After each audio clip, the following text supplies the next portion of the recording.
Welcome into the Mean Streets Podcast, Season 4. William Galloway alongside Britton Johnson, and we are just about 24 hours removed from Alabama ruining Auburn's Senior Citizen Day down on the plains to close out the 24-25 regular season.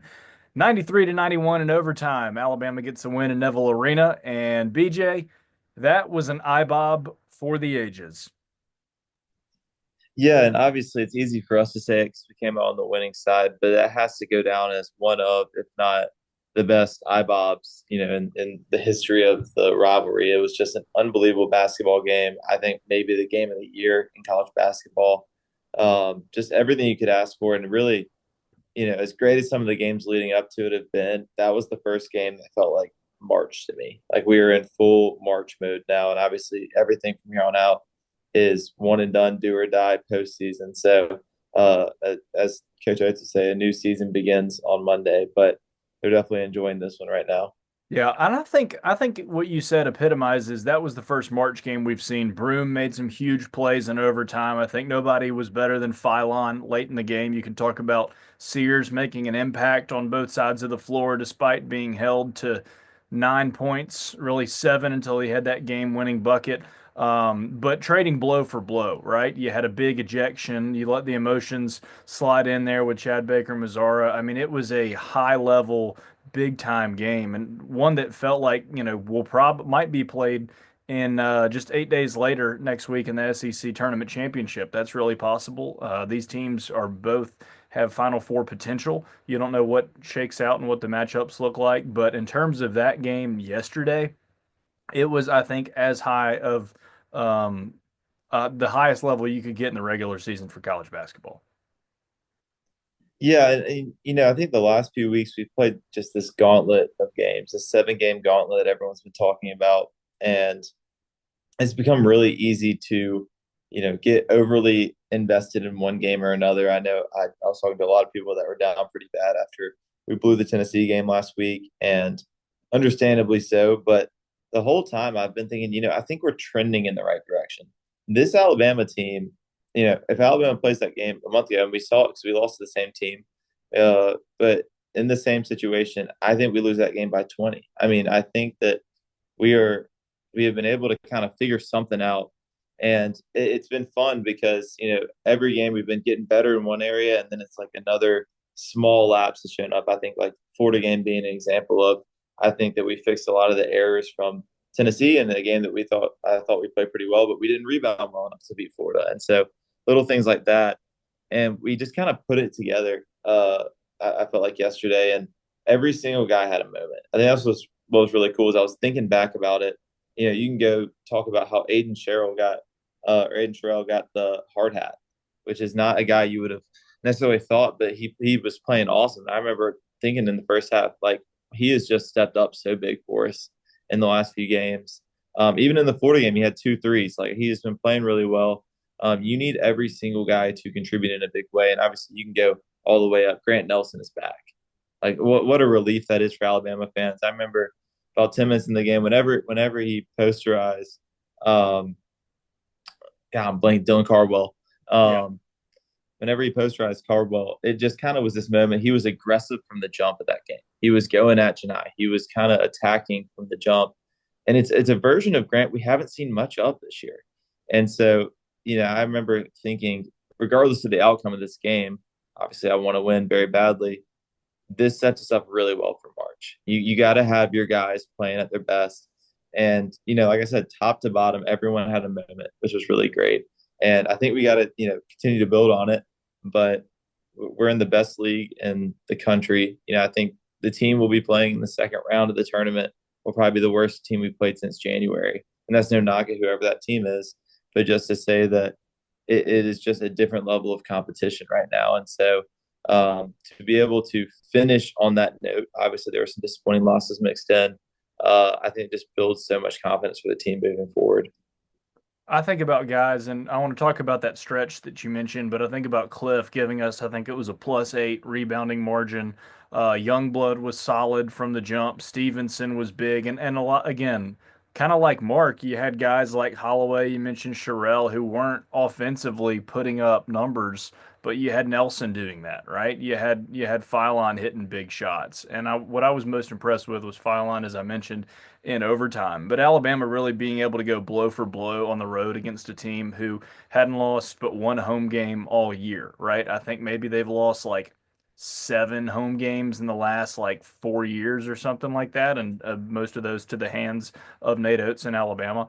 But let's do talk about this stretch because I think I agree with what you said. If you don't have that stretch of games, you're not able to compete and win the way that you did yesterday. And so, you go back to the heartbreaker at Tennessee, right? And whether or not we could or couldn't get a timeout, which we've seen video of Nate calling timeout and not being able to get it. You lose on a 43-foot three-pointer from half court, and that's that. But you're in it. And ultimately, what I'm reminded of, like Brian Passing keeps tweeting about it, is Alabama's firmly a two spot. They can play their way into a one seed by winning the SEC tournament. They probably could have played their way out of a two seed into a three seed, but you're talking about a fan base that's disappointed about losing some games in a really tough stretch, toughest stretch in the country of a 7 game stretch, um, in that top three NCAA tournament seed conversation. Whereas, a decade ago, you hadn't made the tournament in 3 years. And so you take what you're given and you're in a really good spot. But Britton, what did you learn about this team over the last 3, 4 weeks of playing just stellar team after stellar team? Yeah, I mean, I think there's a few things. One, we're learning how to overcome, I think, what would have been our weaknesses. So early in the year, or I say early in the year, it was in January, but we lose to Ole Miss in a game that I don't think we should have lost. We were a lot better than that Ole Miss team. We just came out really flat.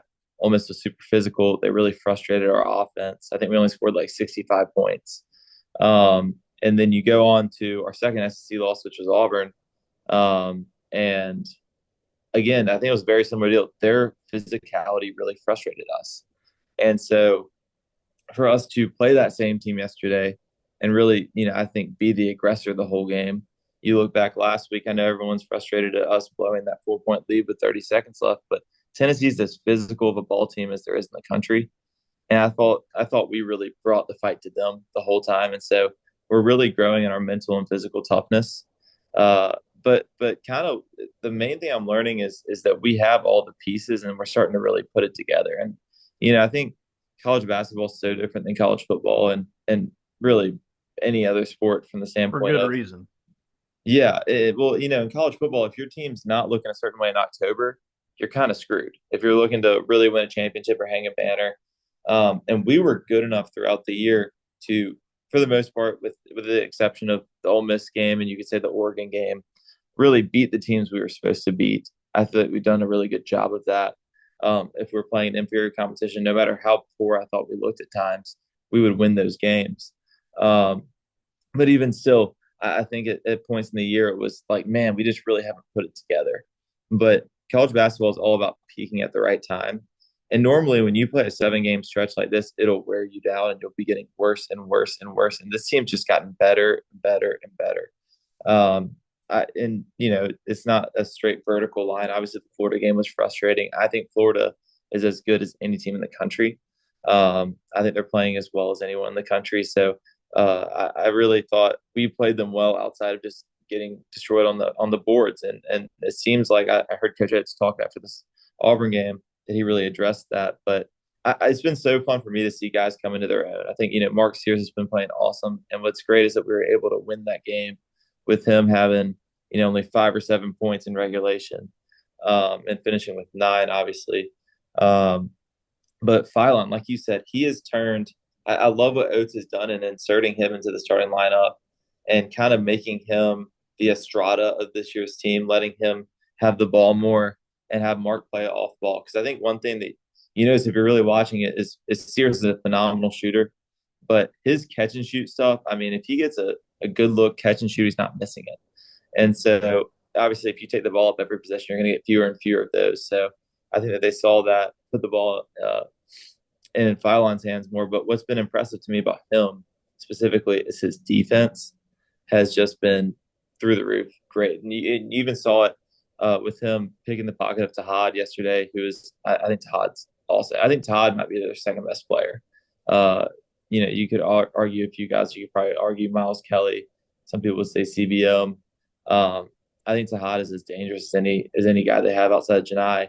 And him getting that steal in overtime and taking it coast to coast, I think was just so huge in turning that game late. But kind of, I guess what I've learned to sum it up is just I think every guy has figured out their role and how to star in it, and they're really buying into winning. It doesn't really matter, at different points of the year, it's been maybe how much an individual is getting to play or, his scoring or whatever. But I think the team's just really bought in right now. I think, obviously Aiden Holloway getting to get the win over his former team, but he didn't have his best game. But you saw the locker room videos afterwards. I mean, everyone collectively could not have been more excited about that win. And you see the collective buy-in. And so we got to build on it, got to keep getting better. But I think we're peaking at the right time. Yeah. And that's what you want to do, especially you go into this SEC tournament and you talk about all those teams. I mean, an Ole Miss team that Alabama struggled with is sitting there at the 8 seed. You've got Kentucky, who historically has always started to play on Friday, will play on Thursday, probably win that game against Oklahoma or Georgia and play Alabama. We'll get to the SEC tournament in a minute. But all that to say, those top four teams in the SEC tournament are top six, seven, eight caliber teams in the country, and so you have to be playing that best level of ball. Britton, take me two places here. One as a former player, and two, just as a basketball junkie. Had somebody ask me to ask you what Nate says, and we may have said this on a previous podcast, but I want you to touch on what Nate says in the locker room in terms of how to make adjustments because you mentioned football earlier. It's not like you've got to make, Tua Tagovailoa substitute for Jalen Hurts type adjustments in a college locker room. So what are his adjustments like in his halftime speeches? And then after that, let's get into that final play. And I want to analyze the X's and O's of, Mark working off that screen to drive the lane yesterday for the win. Yeah, I mean, I think you go pregame versus halftime are two different things. And for Oates, it's a lot of scouting based, pregame stuff. He's going to tell you um, all about the scout. We're going to go through the whole scout again, make sure everybody's locked into it. And then he'll kind of point a couple keys to the game of what we need to really be focused on. Obviously, toughness and playing hard is always kind of at the center of what we do. We want to win the blue collar every game. But it'll be like a lot of that. And then every once in a while, you'll get kind of some kind of, I don't want to say motivational, but something to kind of spark the team a little bit more. We've done pregame hype videos. We've done a number of things. And certainly before this one, I mean, he could have said nothing and the guys would have been ready to go. But at halftime, it just kind of depends on how the game's going. I think if we're playing great, it's about no let up. We cannot let up for a second. If we're playing really poorly, it might be there are two ways you could approach it. You could either, kind of light a fire under our butts and really lay into the guys. Or on the flip side, he could really try to build guys up. Hey, we're not that far off. We just need to make a couple adjustments. Some of these things were on me. I need to get better at it, or I will be better for y'all in the second half. Here are a couple things we're going to change. And what's cool about basketball is you see it, though. The adjustments happen as much during the game as they do at like halftime. I think an example of this was Tahad got really, really hot early in the game, was making everything. And we stayed in that drop coverage for a while. And it just kind of got to a point where we had to be up to touch on the screens. We had to be at the level of the screen, whether that meant a hard hedge, a blitz, a switch, something. And we kind of went to that a couple of times just to mix it up. And then you can just go back to it. But you kind of have to constantly be mixing things up. Otherwise, teams kind of start to figure out what to look for. And then as far as the play goes, I mean, I thought it was awesome because the week prior we had given the ball to LeBaron late, so I think that the defense was very keyed on him. Grant comes set that screen and dives to the rim, if I remember correctly, which kind of got Janai pulled away from the action.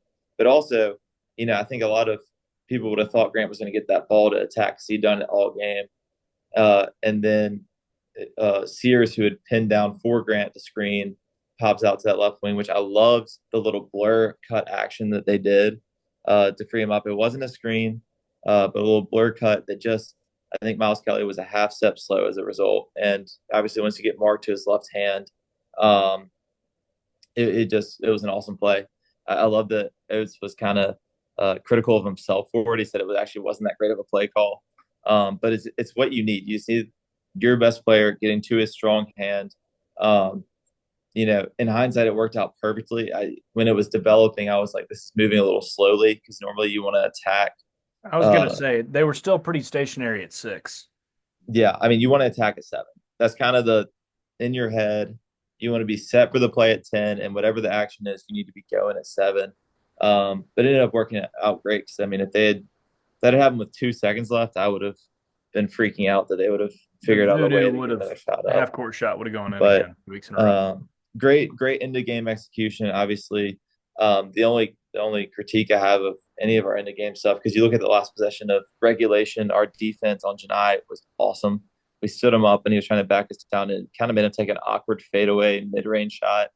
The only end of game thing we didn't do great was the possession before when Janai got the three. We just let him get a couple of rebounds, and had that not happened, I think Oates said after the Tennessee game, we need to go from learning. We need to learn from this and become the best end of game team in the country. I don't know if we're the best end of game team in the country, but you can't have a much better close to the game. So, really proud of our guys and their execution on that. Yeah. Hey, I want to ask you this too, because obviously we look back at that Tennessee game and you remember the loss a lot more than you remember the wins, in the grand scheme of things down the road and years down the road. But I kind of touched on there might have been a timeout called on the sidelines. It was too loud to get it. But I think side out of bounds, baseline out of bounds have been a struggle point for Alabama.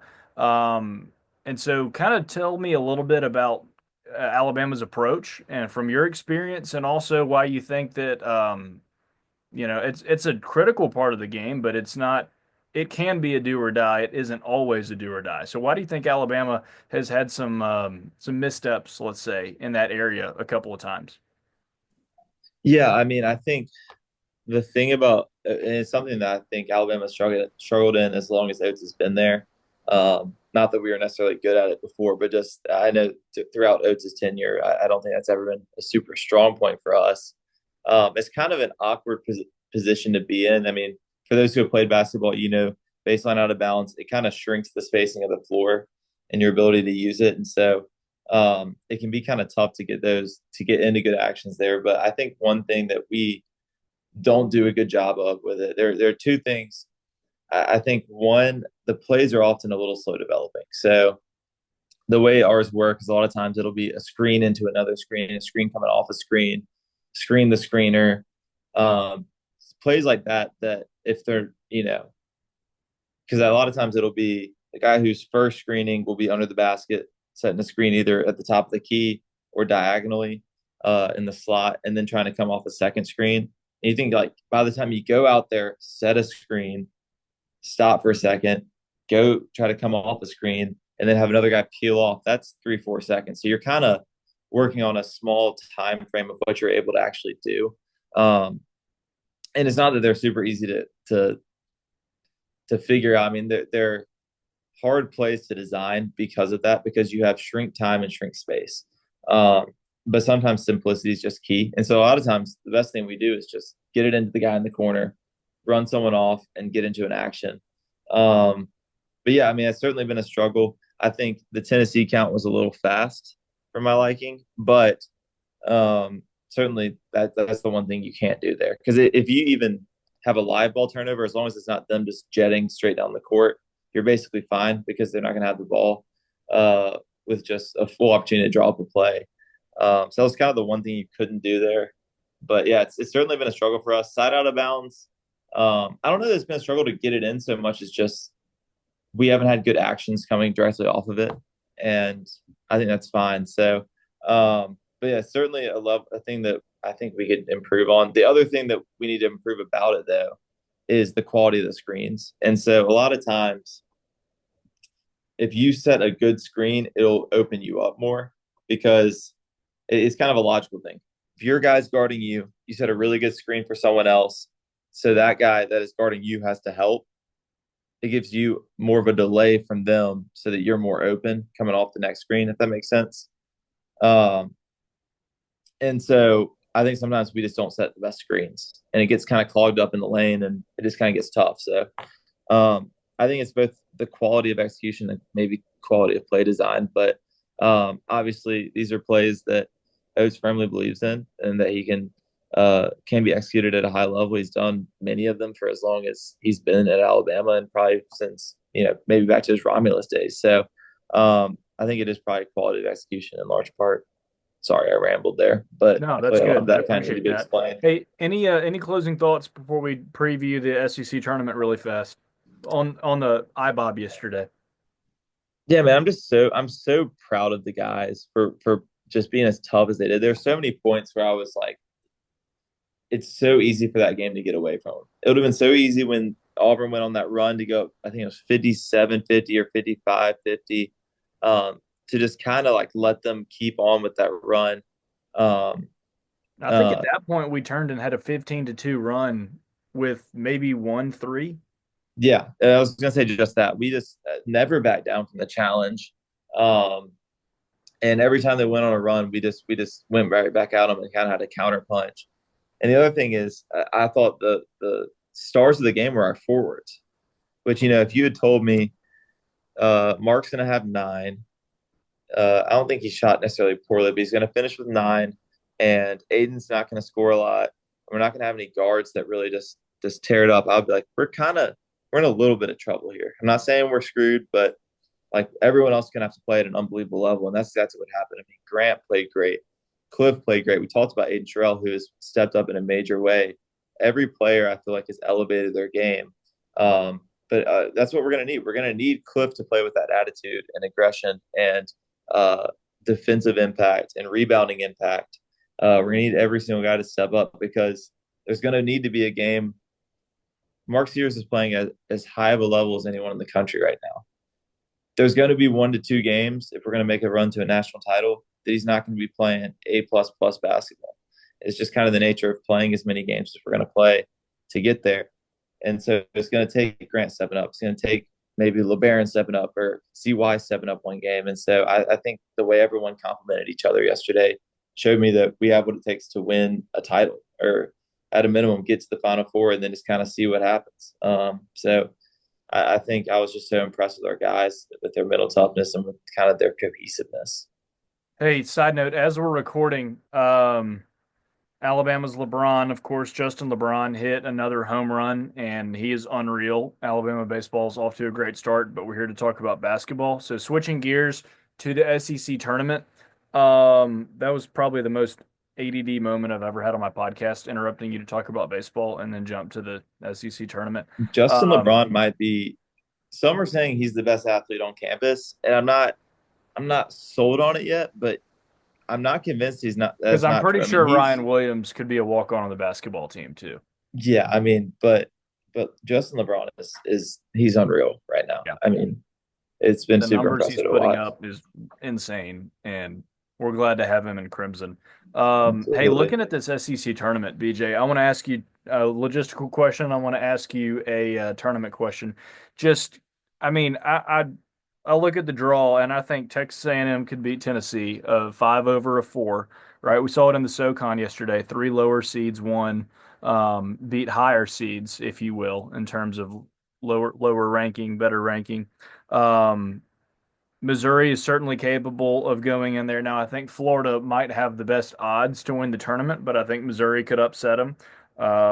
You could even see a team like Mississippi State, though, make a run and, get to Friday, a team that's playing on Wednesday. So, what do you make of the draw of the SEC tournament? And then as a player, right, a guy who was in there, and let's disregard the COVID year, but how much fun is it to be in that tournament and be a part of it with your teammates up there in a great city?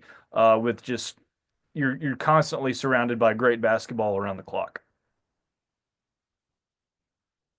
Yeah, I mean, it is playing in Nashville for the SEC tournament is one of the most fun experiences I had as a college basketball player. I mean, I think Tampa was great the one year it was there, but there's something about Nashville, and Bridgestone's such an awesome venue for it.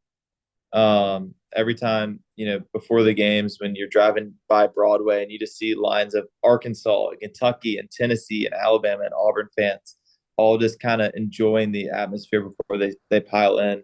Um, it really was one of my favorite experiences every year. I mean, even the year we didn't even get to play, I was like, I enjoyed being in Nashville for that event. And this year, it's I mean, arguably as tough a competition as maybe what you're going to see in like the Elite Eight. You know, it's crazy to see the level of teams that are there. I was thinking there will be teams playing on Wednesday that have a shot at making the tournament. Which I don't. I mean, that's probably never been said before. I guess every team has a shot if they win the whole thing, um, but that are on the bubble that are playing on a Wednesday in the SEC tournament.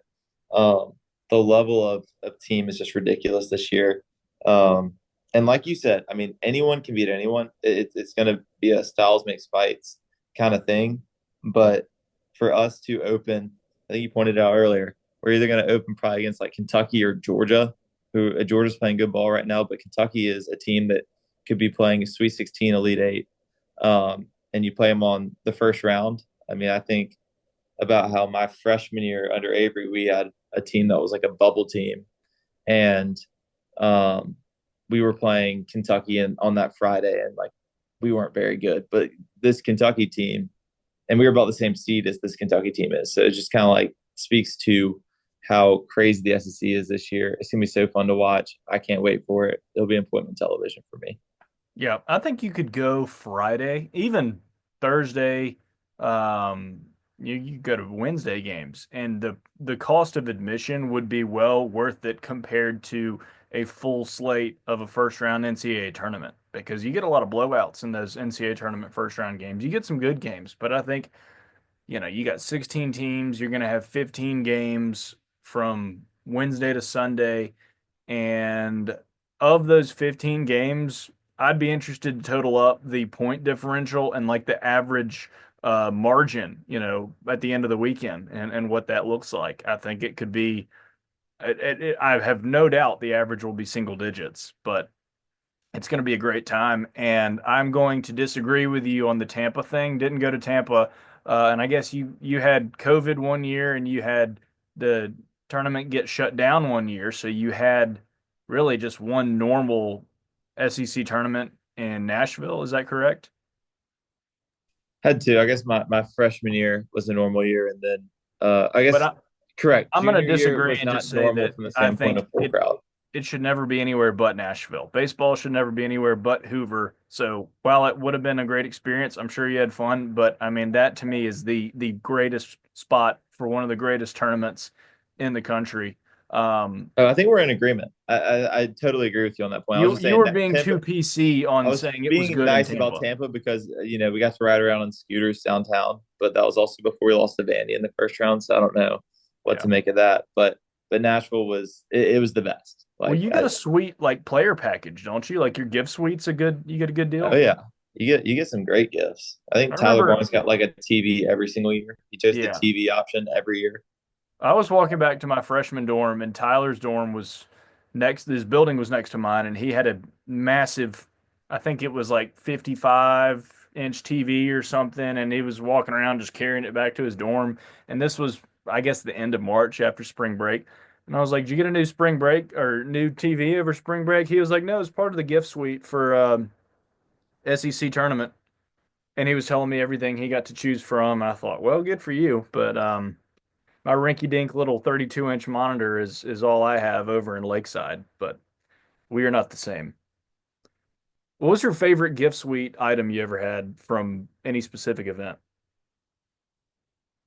I got a JBL speaker that's like pretty. It's like a sizable. It's a good speaker, and I still have it. I mean, I got it my sophomore year, so that would have been right before COVID 2020, and it's still the speaker I use all the time. So um, that's probably not even maybe the most expensive one that I've gotten, but it's the most practical one that I've gotten, and it was an awesome gift. So very There much you go. enjoyed Who knows that. if they even do that with NIL now? It's all crazy. Be a downgrade for all those guys these days. Maybe Yeah, maybe we can get Shark some stuff. absolutely.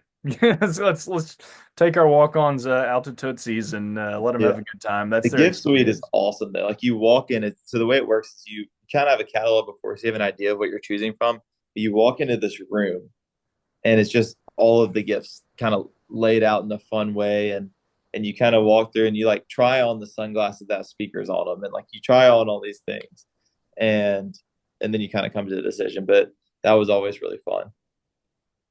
So those teams that get one and done and are there for, a night, a 36-hour trip, lose their first game, they get their gift and they're gone and their season's over. Yeah, their gift comes in a few weeks later, just in the mail.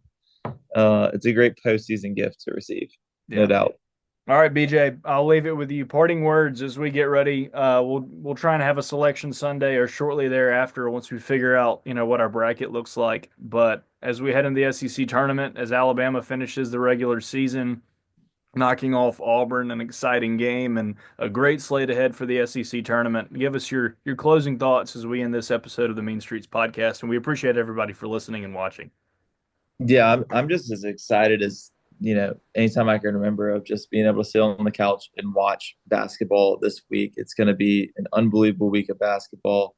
I think Alabama's scheduling really has prepared them for this week, but in the grand scheme of things, it's probably prepared them even more for the weeks that'll follow. But just so excited to see how we continue to climb and improve, and to see how what kind of damage we can do in Nashville. So it'll be a lot of fun.